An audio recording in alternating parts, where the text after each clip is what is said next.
의원을 지낸 전 청와대 정무수석 최재성 전 수석입니다. 안녕하세요. 안녕하세요. 일단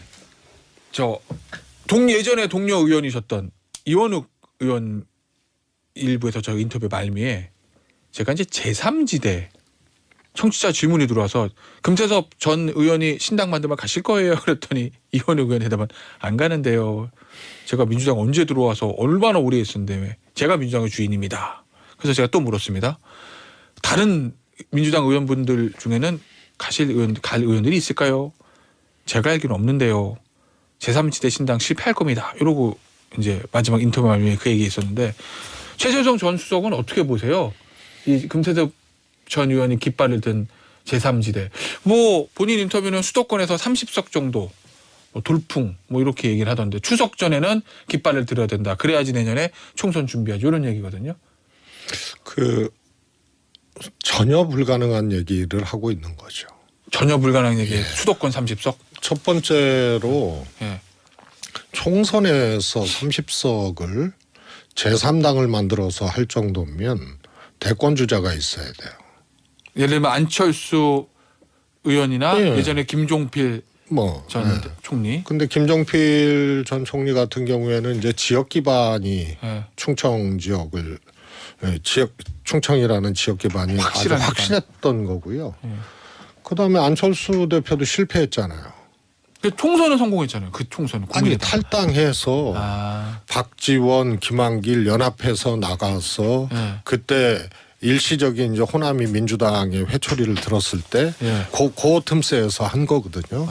그러나 지속 가능하지 못했고 그 뒤로는 또 전멸했잖아요.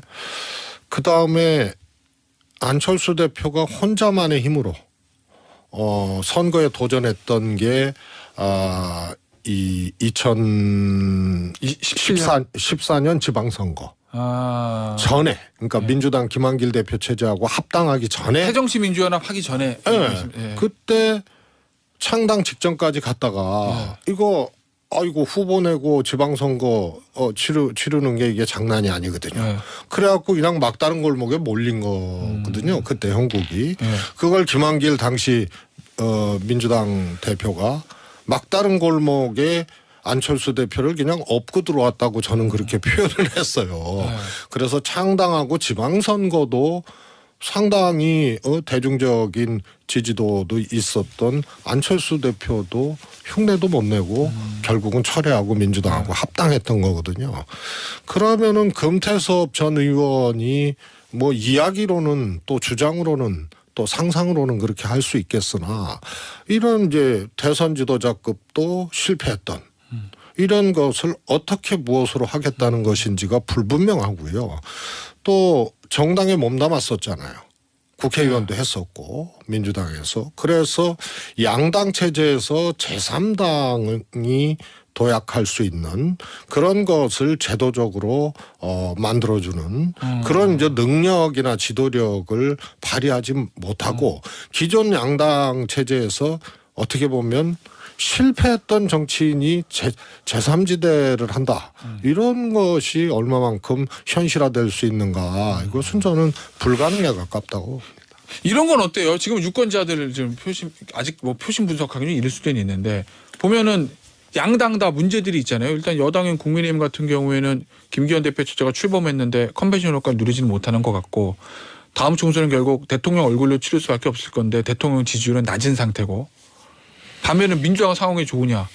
이재명 대표의 사법 리스크에다가 지금 전당대회 동봉투 의혹까지 있으니 상황이 양당이 다 좋지 않고 정치 혐오가 올라가는 상황에서 지금 보면 20, 30대 중심으로 해서 무당층이 엄청나게 늘어났다.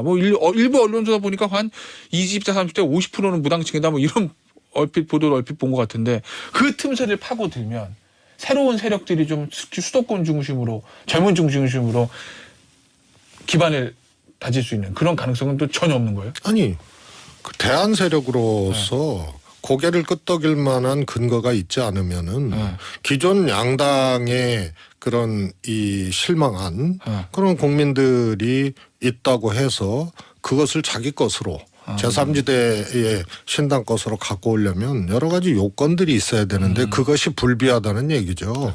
그러니까 뭐 아유 짜장면도 먹기 싫고 짬뽕도 먹기 싫은데 그렇다고 단무지만으로 살 수는 없잖아. 단무지요. 그래서 다른 그런 제3대안으로서의 요건을 갖춰야 되는데 첫 번째가 지도력이에요. 대선급. 그다음에 두 번째가 기존 정당에서 어떻게 보면은 이 주류나 지도력을 인정받지 못했던 그런 거잖아요. 그다음에 세 번째로 그러면은 정치적 가치나 이런 지점들이 또 분명해야 되는데 반사이익 갖고만 하겠다. 그러면 그 기존 정당에서 튕겨져 나온 민심이 그냥 아무 조건 없이 그렇게 흡수될 리는 없는 거죠. 그럼 이렇게 이해하면 될까요? 이론상 지금 정계의 현 상황에서 이론상 제3지대 정당에 불가능하다는 게 아니라 금태섭 전 의원이 만들겠다는 그 제3지대 신장이 현실적으로 되지 않을 거다. 이론상 불가능하고 이론상도 안 돼요? 역사상 불가능하고 아, 그래요? 현실적으로도 불가능합니다. 알겠습니다. 어떤 의미신지. 민주당 얘기 좀 해보죠. 어떤 수습책이 있을 수 있을까요? 송영길 전 대표 일단 귀국해서 탈당했습니다. 본인이 이제 법적 책임에 대해서는 모른다. 나는 이렇게 선을 긋고 정계 은퇴는 하지 않았고 민주당에 있는 586 의원들은 송영길 전 대표에 대해서 조금 온정적인 생각을 갖고 있는 것 같고 언론 보도만 놓고 보면 친명계 비명계 이 민주당이 어떻게 가야 할지 진로에 대해서 생각은 좀 다른 것 같습니다.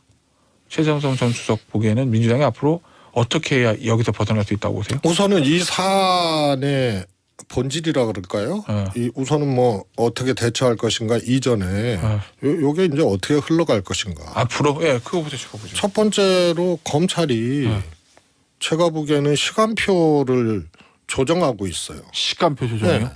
이게 꽤 오래된 거거든요. 이정근 부총장 구속 또 그 방대한 이 통화 녹음 기록 이런 것들을 입수하고 구속시킨 지가 오래된 건데 이것을 지금 시점에 까놓고 아직 전달한 것에 대해서 이 확인하고 입증하지 않는 한은 당장은 송 대표에 대한 뭐 조사나 계획이 없다 이런 얘기가 흘러나오거든요. 뭐 맨 마지막 수준이겠죠. 송 전 대표에 대한 조사는. 물론요. 그럼 그동안 뭐 했냐는 거지. 그래서 저는 예정된 시간표가 있을 텐데 정치적 상황에 따라서 시간표를 조정하고 있는데 그게 이제 이재명 대표에 대한 2차 체포동의안 요 시점하고 비슷하게 갈 거다. 그러면 예를 들면 검찰이 2차 체포동의안 치기 전에 이 돈봉투 의혹 사건을 확 최고조로 끌어올린다 뭐 이런 말씀이신 거예요? 저는 뭐 그렇다고 보고요. 그래서 두 번째로 송 대표가 여기에 알고 있었느냐, 연루됐느냐, 혹은 지시했느냐, 뭐 이런 것이 굉장히 큰 쟁점이기도 하고, 그렇겠죠. 정치적으로도 당연히 민주당 제1당 대표를 지냈고 대선을 치렀던 당 대표이기 때문에 파장이 굉장히 크고 주목도가 크죠. 그러나 첫 번째 말씀드린 검찰이 이 두 번째 이재명 체포동의안을 칠 가능성이 크다. 이렇게 전제를 한다면 다수의 의원들이 해당 사안에 관련돼 있다는 게 사실은 더 민주당 입장에서는 곤혹스러운 거예요. 그래서 검찰이 정치적 시간표를 짜서는 안 된다. 짜고 있다고 생각되기 때문에 그래서는 안 된다고 주장하는 것이 이 다수 의원들이 연루돼 있는 것이 이제 현실로 드러나면 이게 이제 더 민주당으로서는 복잡한 거예요. 그 정도 되면은 검찰이 시간표 짜고 있습니다. 이게 안 먹힐 거 같은데. 아니죠. 2차 체포동의안하고 비슷한 시점에 이런 것들이 진행이 되면 참 이거 해법이요. 1차 체포동의안도 상당한 이탈표가 있었잖아요. 그 얘기는 검찰이 이재명 체포동의안을 2차로 칠 때 만약에 그때 한 20명 정도 의원의 명단이 공개가 돼서 소환 조사를 하기 시작하면 그 의원들이 이재명 대표의 2차 체포동의안 때 어떻게 움직일지 모른다 이런 말씀이신 거예요? 이제 그럴 가능성들이 있기 때문에 굉장히 어려운 시험대에 지금 올라가 있는 거죠. 이재명 대표는. 자 그러면 그건 이제 미래이니까 그렇다 치고 당장 있는 윤관석 의원, 이성만 의원은 일단은 지금 이름이 나왔고 녹취에서 음성도 공개가 됐고 검찰은 피의자를 입건했습니다. 아직 피의자 소환 안 했지만 이성만 의원하고 윤관석 의원은 당에서 어떻게 해야 된다고 보세요? 저는요. 네. 당에서 처음에 진상조사위를 꾸려서 진상조사를 하겠다고 했는데 이게 불가능하다고 봤어요. 네. 그다음에 이제 검찰이 속도를 지금 조금 늦추고 있는 듯한 모습이잖아요. 송 대표 문제 경우에는. 네. 그리고 지금 윤관석 의원이나 이성만 의원에 대해서도 검찰이 이 절차상에 어떤 액션은 지금 하지 않고 수사 중인 거거든요. 네. 그래서 이 문제는 검찰 스케줄에 따라서 민주당이 대처를 하면 돼요. 예컨대 영장을 친다든가 또 그러면 영장 내용이 있을 거 아닙니까? 그다음에 기소를 한다든가 이런 과정에 따라서 민주당이 판단할 수밖에 없는 겁니다. 아직은 출당이나 탈당 조치를 생각할 때는 아니다. 저는 그렇다고 봐요. 왜냐하면 네. 그럼 만약에 그러면요 가정적 상황인데 검찰이 윤관석, 이성만 의원 두 사람 기소하면 그때는 어떻게 되는 겁니까? 뭐 체포동의안까지는 아니더라도 그래도 그러면 당원 80조 말씀드렸지만은 구속영장을 청구할 때 또 기소할 때 이때 뭐 당 규정도 있습니다만 그때 민주당이 판단할 수 있는 계기가 그때 비로소 올 거라고 봐요. 알겠습니다. 시간이 10분밖에 남지 않았다고 밖에서 지금 저희한테 알려줘서 베스트 워트 해야 될 것 같네요. 10분이면 뭐 축구로 따지면 이번에 토트넘하고 뉴캐슬 네. 경기할 때 보니까 무지하게 전반에만 그냥 5골 먹었더라고요. 무지하게 많이 골을 먹을 수 있는 시간입니다. 자, 10분 남았는데 베스트 워스트 뽑아보죠. 이번 주 베스트 누구? 홍준표 대구시장. 제가 새로운 사실을 알게 됐습니다. 우리 최재정 전 수석이 홍준표 대구시장을 이렇게 사랑하실 줄은 몰랐어요. 지난주도 베스트였던 것 같은데 이번 주도 베스트요? 여기서 2주 연속 베스트 하면은 사랑하는 겁니까? 왜 홍 시장이 또 베스트예요? 근데 공교롭게도 지난주에 베스트로 말씀을 드렸는데 정치적 포지셔닝이 괜찮다. 포지셔닝이 괜찮다. 네. 그 포지셔닝이 뭐냐? 반윤할 수는 없잖아요. 지금 경쟁자가 아니기 때문에 윤석열 대통령이. 그러나 윤석열 대통령이 거의 조각해서 내세워서 만들었다고 할 정도의 김기현 대표하고는 각을 세워요. 전당대회 과정에서는 우호적이었거든요. 네. 아시다시피 뭐 그랬죠. 안철수 등등 대권 주자고 김기현은 지금 차기 대권 주자가 총선 치르면 안 된다. 네. 이렇게 해서 그 메시지하고 홍준표 시장 주장하고 똑같았거든요. 그래서 사실상 지원을 한 거예요. 그런데 당선되고 나서는 달라졌어요. 달라졌어요. 그러면은 김기현 대표하고 상임고문 해촉당한 홍준표 시장은 대척점에 설 수밖에 없고 여기서 많은 이 갈등 또 이슈 이런 것들이 발생할 수밖에 없어요. 그러니까 제가 보기에는 반 김기현 비 윤석열의 길로 갈 수밖에 없는 계기가 된 거예요.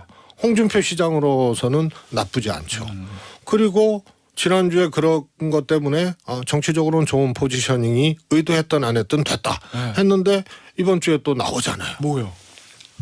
제3지대 이러다가 만들어질라 하면서 양당을 다 비판하잖아요. 그래서 지금 국민의힘은 전광훈 목사 늪에서 빠져나오지 못하는 국민의힘. 그다음에 민주당은 송영길. 뭐 야당에 대한 비판이야 그렇다 하더라도 국민의힘 내에서 김기현, 전광훈 여기에 대해서 계속 문제 제기를 하는 거죠. 그러면은 반 김기현, 비윤의 이미지로 가는 거예요. 근데 앞서 아까 제3시대에 대해서 이론적, 현실적, 실제적 안 될 거다. 그렇게 말씀하셨잖아요. 홍준표 시장이 누굽니까? 이거 된다고 생각하고 제3지대 그러면 제3지대 가능성이 있다라고 얘기하는데 이러다간 제3지대 신당 될라. 이런단 말이에요. 그래서 이거는 자기 포지셔닝을 분명히 하기 위한 이제 시동을 본격적으로 걸은 그런 워딩이다 이렇게 보고 있습니다. 앞으로 그러면 홍준표 대구시장이 국민의힘 내에서 파이가 점점 커질 거로 보세요. 예를 들면 뭐 내년 총선 이후에 그러면 이제 지방선거 또 끝나고 나면은 차기 대권 후보들의 잠룡들의 경쟁이 시작되잖아요. 뭐 이런 얘기인가요? 예, 홍준표 시장은 지자체장으로서 정치적 발언, 주장, 메시지를 내기가 쉽지 않은 그런 상황에서도 끊임없이 냈거든요. 그렇죠. 그런데 거기에 날개를 달아준 게 상임고문 해촉이거든요. 어허. 그래서 홍준표 시장의 뭐 정치적 비중 뭐 이런 차원의 문제가 아니고 입에 모터를 달아줬기 때문에 하여튼 뉴스에서 사라질 수가 없는 존재가 됐고요. 그것이 전당대회 후에 김기현 대표 체제를 홍준표 시장이 막 아무 근거 없이 막 흔들 수가 없잖아요. 그런데 그 계기가 상임고문 해촉으로 나온 거예요. 그래서 날개를 달아주고 입에 모터를 달아준 거죠. 알겠습니다. 워스트 보죠. 이번 주 워스트는 누구? 국민의힘 태영호 최고위원. 오, 태영호 최고위원이요. 왜죠? 혹시 그 역사 관련된 발언 때문에? 그렇습니다. 예. 그런데 이 태영호 최고위원의 생각이 뭔지는 확인할 수 없으나 예. 제가 보기에는 저 정도 발언을 하면서 뉴스메이커가 됐잖아요. 그런데 김기현 대표가 언론 인터뷰 하지 말라고 하고 이 자제하라고 하고 해서 3일 동안 최고위 석상에 안 나타났거든요. 예. 3일 만에 나타나서 쏟아부은 거예요. 어제 최영호 최고위원이 했던 4.3 관련된 발언은 제주 4.3 사건에 대해 이 김일성 지시로 촉발된 것이다. 이렇게 얘기했고 김구 선생 관련해서는 김구 선생이 김일성의 통일전성 전략에 당한 것이다. 이 발언했는데 그러니까 민주당을 좀 약간 비하 발언이나 그거는 이제 보좌진의 실수고 그건 내가 본인이 실수했다고 얘기를 한 거고 역사 발언은 내 소신대로 하겠다. 내 소신이다. 이 얘기를 한 거고 그다음에 이 얘기 엄한 곳에 나는 구걸하지 않았다. 전당대회 때 나는 3%로 시작해서 당원의 힘으로 최고위원 당선은 됐는데 엄한 곳에 구걸하지 않았다. 이 얘기했거든요. 어제. 이 발언들 중에서 제일 문제가 있다고 보는 건 뭐라고 워스트 뽑은 이유는 역사 문제는 내 소신대로 이것 때문에요? 태영호 최고위원이 지역구가 강남 아니에요. 강남갑. 네. 강남은 참 두 번 공천받기 어려운 지역이에요. 쉽지 않죠. 국민의힘 입장에서. 그런데 태영호 최고위원이 정치적 기반이 없잖아요. 그렇죠. 아시다시피 그거야. 남쪽으로 내려와서 국회의원까지 된 케이스인데 두 가지예요. 역사 문제에 대해서 소신껏 하겠다는 얘기는 그 잘못된 왜곡된 인식이고 발언인데 그럼에도 불구하고 이렇게 얘기하는 거는 범여권 내에 극우층들은 기반으로 갖고 가겠다는 거예요. 네. 그래서 이거에 대해서 절대 꺾이지 않습니다. 그다음에 5만 군데 나는 전당대회 때 구걸하지 않았다. 이 얘기는 김기현 당신하고는 다르다는 얘기거든요. 그러니까 나한테 경고하고 뭐 이러지 마라. 다시 말해서 나를 세우기 시작한 거예요. 그러면은 김기현 대표를 향해서 나는 5만 군데에 구걸하지 않았다. 이 얘기는 당내 정치적인 대척점으로 분명히 김기현 대표를 설정을 한 거고 역사 인식은 이념적 지점, 자기 정치적 기반이 될 이념적 지점을 그렇게 선택한 거기 때문에 야무진 꿈을 갖고 있는 사람이다. 이런 것을 엿볼 수 있는 대목입니다. 근데 왜 워스트예요? 그러니까 워스트죠. 아무리 본인이 정치적 기반이 약하고 그것을 기반을 갖기 위해서 자기가 이 시도를 한다 그래도 하나는 대한민국 역사 왜곡을 수단으로 삼았다는 것이 정말 통탄한 노릇이고 그 부분 때문에요. 예.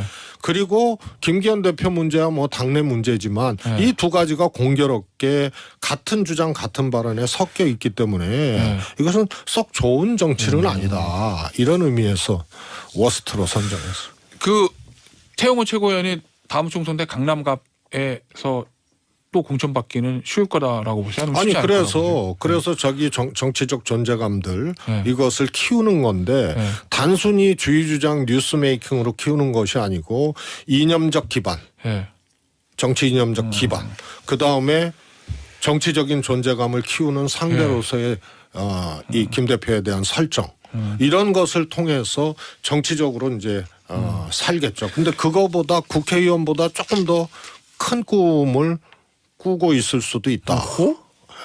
단순히 국회의원 재선이 아니고 정말요? 예, 국민의힘 내에서 일종의 이제 리더 반열 예. 혹은 그런 이제 힘 있는 정치인 반열로 본인을 급상승하기 위한 초석들을 지금 이 계기에 다졌다. 그러니까 3일 만에 복귀해서 예.